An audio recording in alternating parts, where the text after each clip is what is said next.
주영석 기자의 뉴스 속으로. 뉴스 속으로는 예방과 치료의학도 최고, 리퍼도 최고, 시니어 어르신들에게 서울메디칼그룹이 최고, 서울메디칼그룹 제공입니다.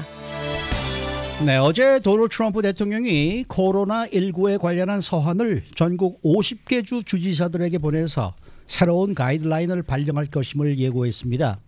이 트럼프 대통령의 가이드라인 변경 의도에 관심이 모아지고 있는 가운데 미국이 어제 세계 최대 코로나19 감염 국가가 된 것과 관련해 연방정부와 각 주정부들 그리고 정당들의 이 불협 화음이 원인이다라는 지적도 나오고 있습니다. 주영석 기자. 네, 안녕하십니까. 이 한창 코로나19가 확산되고 있는 상황에서 이 트럼프 대통령이 또 가이드라인을 바꾸려는 움직임을 보이고 있네요. 네, 그렇습니다. 어제 오전을 기점으로 해서 미국이 세계에서 코로나19의 최다 감염국이 됐습니다. 8만 3천 명이 넘는 감염자 숫자를 기록해서 지금은 뭐 9만 명이 넘었죠. 9만 명이 넘어서 공식적으로 8만 1,300명을 넘어선 중국을 훨씬 능가한 그래서 세계 최다 코로나19 감염 국가가 됐습니다. 사망자 숫자도 지금 벌써 1,300명을 넘어서 1,347명이라고 지금 CNN이 전하고 있습니다. 이 전문가들은 미국이 코로나19 확산과 관련해서 이렇게 지금 엄청나게 감염자도 많아지고 했지만 절정이라고 할 수 있는 피크에는 이르지 못한 상태라고 보고 있습니다. 그런데 트럼프 대통령은 뉴 코로나 바이러스 가이드라인을 만들려고 하고 있습니다. 트럼프 대통령은 어제 주지사들에게 이제 서한을 보냈는데요. 자신의 행정부, 트럼프 행정부가 뉴 코로나 바이러스 가이드라인을 공식 발표하기 위해 작업 중이라고 이 서한을 통해서 언급했다고 공영 라디오 방송 NPR이 보도했습니다. 이 연방정부 가이드라인은 그 주정부와 카운티 정부, 시정부 등이 코로나19 확산에 대응하는 그런 대책을 마련하는 기준점이 됩니다. 그래서 이 가이드라인이 상당히 중요한데요. 소셜 디스턴싱을 비롯한 각종 대책들을 메인테인, 유지하거나 인크리징, 더 강화하거나 또는 릴렉싱, 좀 감소시키는 그런 이제 결정을 하게 하는 어떤 기준점이 되는데 이 기준점이 되는 가이드라인을 지금 바꾸겠다. 이런 의사를 밝혀서 지금 한창 미국에서 코로나19 확산세가 심각해지고 있는 이 상황에서 또 뭐라고 그럴까 새로운 논란거리가 되고 있는 그런 모습입니다. 네. 지금 좀 의심이 드는 부분이 아직 뭐 정점을 찍은 건 아니라고 하지만 말씀하신 것처럼 확산세가 계속 커지고 있는 상황이잖아요. 네. 이런 가운데서 지금 새로운 가이드라인을 제시한다는 게 우리가 좀 긍정적으로 이걸 받아들여야 되는 건지 아니면 부정적인 시각에서 봐야 되는 건지 모르겠단 말이죠. 그렇죠. 그런 게 있어요. 지금 뭐 뉴욕이 정말 심각하고요. 또 이곳 LA, 캘리포니아도 정말 굉장히 심각한 상황으로 가고 있는 것 같고 또 거기에 오늘 아침에 나온 보도 보면 뭐 디트로이트, 시카고 등도 새로운 또 핫스팟이 될 수 있다는 그런 얘기가 나오고 있어요. 그래서 지금 어느 모로 보더라도 지금 이게 확산세가 줄어드는 게 아니라 지금 한창 절정을 향해 치닫고 있는 것 같습니다. 그럼에도 불구하고 트럼프 대통령이 최근 들어서 백악관에서 1일 브리핑을 할 때마다 또 언론과 인터뷰할 때마다 리오픈을 강조하고 있습니다. 미국을 다시 오픈하는 것, 이것을 이제 얘기하고 있는데요. 미국은 오랫동안 셧다운할 수 있는 나라가 아니다 이런 얘기를 하면서 매우 가까운 장래에 정상으로 돌아갈 수 있음을 강력하게 좀 시사했습니다. 그러다 보니까 이런 가운데서 이런 분위기 속에서 새로운 가이드라인을 지금 제시하겠다는 얘기를 하기 때문에 아무래도 어려워진 경제 상황 때문에 공중보건상의 어떤 리스크를 감수하려고 하는 건 아닌가 이런 그 의혹이 좀 제기될 수밖에 없는 상황이 되는 것 같습니다. 실제로 트럼프 대통령이 어제 그 주지사들과 전국의 그 주지사들과 화상회의를 했죠. 화상회의를 했는데 거기서도 이 조기 경제활동 재개 방침과 관련해서 자세하게 설명했습니다. 트럼프 대통령 발언의 핵심은 그거였던 것 같아요. 미국에 50개 주가 있는데 대단히 넓은 나라인데 이 각 지역별로 상황이 다르다. 그런데 그런 차이를 좀 인식해야 되지 않겠는가. 심각한 지역은 물론 심각할 것이고 거기에 맞게 대처해야 되지만 그 심각한 지역 때문에 다른 심각하지 않은 지역까지 영향을 받아서 셧다운하고 이래서야 되겠는가 이제 그런 뉘앙스의 말을 했던 것 같아요. 그래서 이 트럼프 대통령의 의중은 이 미국을 이렇게 철저하게 셧다운 시키는 건 좀 문제가 있다는 생각을 계속 하는 것 같습니다. 그리고 어제 한 백악관 브리핑에서도 트럼프 대통령이 매일같이 1일 브리핑 하지 않습니까? 어제 1일 브리핑에서도 그런 얘기를 했어요. 또 경제활동을 하지 않을수록 빠른 회복이 더 어려워질 수 있다. 그렇죠. 이런 얘기를 하고 있습니다. 그래서 코로나19에는 대응해야 되겠지만 또 경제 활동대로 열어놓는 것이 맞는 것 아니겠는가 이제 이런 언급을 했어요. 그러다 보니까 그런 와중에 이렇게 또 새로운 가이드라인을 제시하겠다는 또 얘기가 나오니까 더 의심이 지금 나오는 것 같습니다.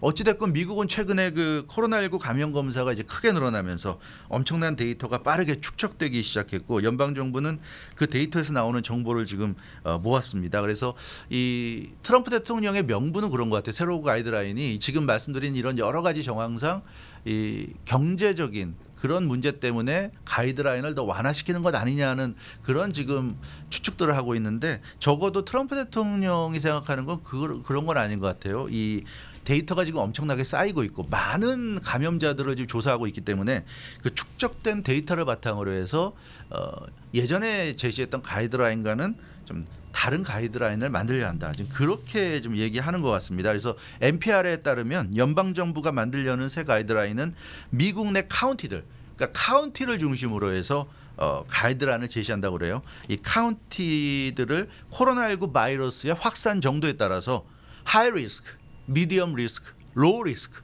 이렇게 나눈다고 그럽니다. 그러니까 미국에 있는 그 수많은 카운티들을 하이 리스크 카운티, 미디엄 리스크 카운티, 로우 리스크 카운티로 나눠 가지고 분류하겠다. 이게 새 가이드라인의 내용이라고 좀 NPR이 보도하고 있는데요. 그동안에 미국에서 이 코로나19 테스트가 이제 본격적으로 이루어지면서 많은 데이터를 지금 확보했기 때문에 그 데이터를 바탕으로 해서 이렇게 새로운 가이드라인을 제시하겠다. 아마 그럼 지금 상황으로는 LA 카운티는 하이 리스크 들어갈 것 같은데요. 아무튼 그 넥스트 페이스 그러니까 새로운 단계로 지금 들어가려고 하는 것 같다. 이렇게 지금 분석이 나오고 있습니다. 그러니까 이 트럼프 대통령은 지금 현재 예전에 가이드라인을 발표할 때보다 훨씬 더 많은 새로운 데이터가 많아졌단 말이에요. 네. 이 뭐 건강 진단을 받는 사람들도 더 많아졌고 거기에 따른 또 감염자도 또 나오면서 어떤 통계 같은 숫자들도 지금 많이 그렇죠. 나왔을 네, 거 아니에요. 나왔죠. 네. 그러니까 그만큼 정보량이 늘어났기 때문에 이제 그런 정보에 따라서 이 코로나19 대책도 좀 달라져야 된다. 이제 이런 의미일 것 같아요. 네, 그런 의미로 지금 네. 설명을 하는 것 같습니다. 네. 그렇지만 이제 그 경제적인 얘기를 많이 하다 보니까 그거랑 이제 연관해서 생각하는 사람들도 많은 것 같고요. 그러나 트럼프 대통령의 설명은 새 가이드라인은 경제적인 어떤 뭐 자기가 리오픈하자고 주장하는 것과는 별개다 이렇게 좀 얘기하는 것 같습니다. 이 현재 지금 미국 방역 대책을 사실상 이끌면서 전 국민적인 신뢰를 받고 있는 앤서니 파우치 연방 전염병 연구소 소장 이분이 그 최근 브리핑에서 그런 얘기를 했죠. 코로나19에 관련해서 많은 테스트가 지금 미국에서 실시됐고 그러니까 연방 정부가 대응할 수 있는 여지를 굉장히 그 넓혀줬다. 네. 이렇게 언급했습니다. 그래서 이 이런 그 데이터가 많이 쌓이는 것은 굉장히 긍정적이라고 이 앤서니 파우치 박사도 인정을 했고요. 또 앤서니 파우치 소장은 NPR과 인터뷰에서도 미국이 확보하고 있는 이런 그 방대한 양의 코로나19 관련한 데이터가 현재 핫스팟이 아닌 지역들에게 엄청난 도움이 될 것이다. 뭐 뉴욕이라든가 캘리포니아라든가 뭐 요즘 또 뉴올리언스라든가 이런 지역들 핫스팟 지역은 뭐 당연히 지금 정신없이 대처하겠지만 핫스팟이 아닌 지역은 지금 뉴욕이나 캘리포니아 등을 바라보면서 자기들은 어떻게 해야 될지를 좀 생각을 할 텐데 그런 지역들에게 상당한 도움이 된다 이런 얘기를 했고요. 또 그래서 코로나19 확산을 피해갈 수 있는 역량을 제공할 것이다는 그런 강조도 했습니다.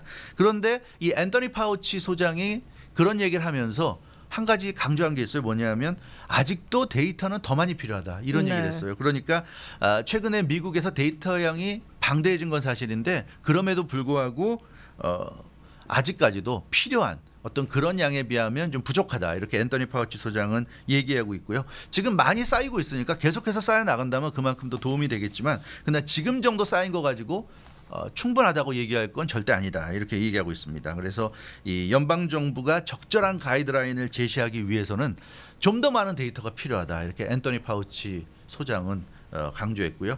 트럼프 대통령의 그래서 주지사들에 대한 서한, 이 연방 정부의 새 가이드라인을 만들겠다는 그런 그 내용을 담은 서한은 연방 정부의 그런 방침을 설명하고 주정부를 독려하는 그런 의도도 담긴 것으로 이렇게 보여집니다. 그러니까 지금 당장 뭐 하루 아침에 오늘 내일 뭐 가이드라인을 발표하겠다 이건 아닌 것 같아요. 그 정도까지는 아닌 것 같은데 그러나 어찌 됐건 그 트럼프 대통령이 새 가이드라인을 발표하겠다는 그런 뜻을 공식적으로 지금 드러냈기 때문에 아무래도 트럼프 대통령에게 어떤 정치적 의도가 있는 것 아닌가 그렇게 의심하는 사람들은 참 많은 것 같습니다. 근데 요즘 돌아가는 정황을 좀 보면 조금 전에 뭐 트럼프 대통령의 정치적인 의도라는 말씀을 해주셨는데 비단 이런 정치적인 의도를 가진 게 트럼프 대통령뿐만이 아니라 연방 정부, 주정부, 시정부 다 마찬가지가 아닌가라는 우려가 좀 들어요. 그렇죠. 그게 그 참 문제예요. 미국이 이렇게 코로나19가 확산되는 게 뭐 땅덩이도 넓고 인구도 많고 하다 보니까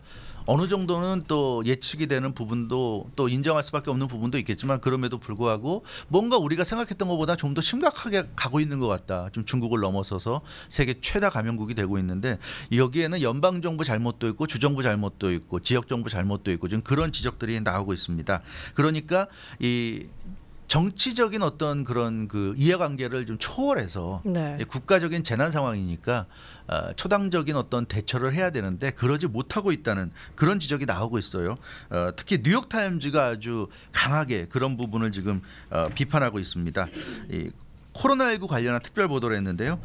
미국이 중국을 제치고 세계 최다 감염 국가라는 이제 불명예를 안게 됐는데 이 짧은 기간 동안에 미국이 이렇게 불명예스러운 자리에 오른 데는 이 정부의 불협화음이 문제다. 이렇게 강하게 비판했습니다. 여기서 얘기하는 정부는 연방 정부, 주정부, 또 로컬 정부 이 모든 정부를 망라한 그런 정부입니다. 뉴욕타임즈는 연방 정부와 주정부가 따로 놀고 있고 민주주의의 불협화음이 극에 달하고 있다. 이렇게 아주 지적했어요. 이 주정부는 연방 정부와 관계없이 자기들 마음대로 하고 있고 트럼프 대통령은 어느 정도나 위험한지 또 어떻게 대처해야 할지 등에 대해서 왔다 갔다 하는 그런 모습을 보여준다. 메시지를 매일같이 내고 있는데 그 메시지가 좀 혼란스럽다. 그러다 보니까 신뢰를 얻지 못하고 있다. 이렇게 뉴욕타임즈는 지적했습니다. 그래서 이 뉴욕타임즈는 트럼프 대통령만 비판하는 게 아니라 주지사들도 문제가 있다고 지적하는데 지금 뭐 앤드루 쿠오모 뉴욕 주지사가 좀 일일 브리핑 하고 있습니다. 그런데 앤드루 쿠오모 주지사 같은 경우에 매일같이 브리핑하면서 코로나19에 대해서 솔직하게 현실을 또 뉴욕 현실을 지금 얘기하면서 아주 뭐 간단하면서도 알아듣기 쉽게 얘기하면서 상당히 높은 인기를 얻고 있고 지지를 받고 있는데 문제는 매일같이 하는 얘기의 핵심은 뭐냐면 우리가 지금 힘드니까 부족하니까 연방정부가 도와줘야 되지 않냐 왜 안 도와주냐 결국 안 도와준다고 지금 얘기하는 거예요. 그래서 처음에는 신선하고 좋았는데 매일같이 하는 얘기가 결국 연방정부 공격하고 트럼프 대통령 공격하고 불평하고 불만 내놓고 하는 거다 보니까 조금씩 그 굉장히 열광적이던 뜨거웠던 그런 반응이 조금씩 좀 식어가고 있지 않은가. 그러니까 요즘은 너무 그 쿠오모 주지사가 불평불만만 하고 있다. 그러니까 주지사로서 어떻게 대처해야 될지 노력해야 될지 이런 것보다는 연방정부에 대한 불만, 트럼프 대통령에 대한 불만 이 모든